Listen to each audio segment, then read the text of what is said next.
Hey everybody, today I'm going to be showing you how to make your own ruler.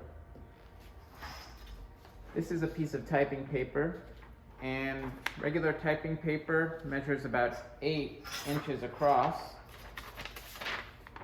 and about 11 inches down.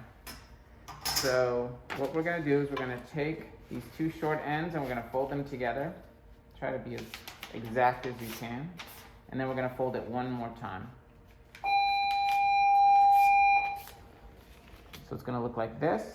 Then you're going to open it up and you should have 4 lines. 1, 2, 3, 4. Then what you're going to do is just cut one of them. This is to make 4 rulers. We don't need 4 right now. We're just going to create one. Cut it across. All right, now here's your ruler. It's a little low budget, but hey, we do what we can. Now you're going to do some more folding so that you can measure out an inch.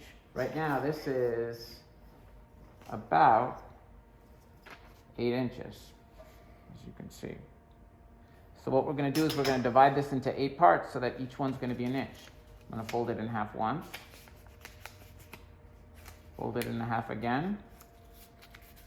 And then finally one last time, like that.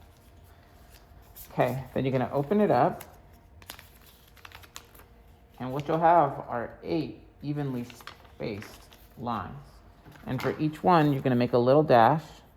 That's going to be 1 inch, 2, 3,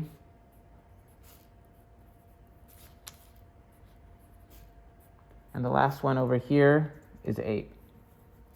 And if you see, if you take a regular ruler, it's pretty accurate. So now you're going to take your new homemade ruler and you're going to be making scale drawings of real world items.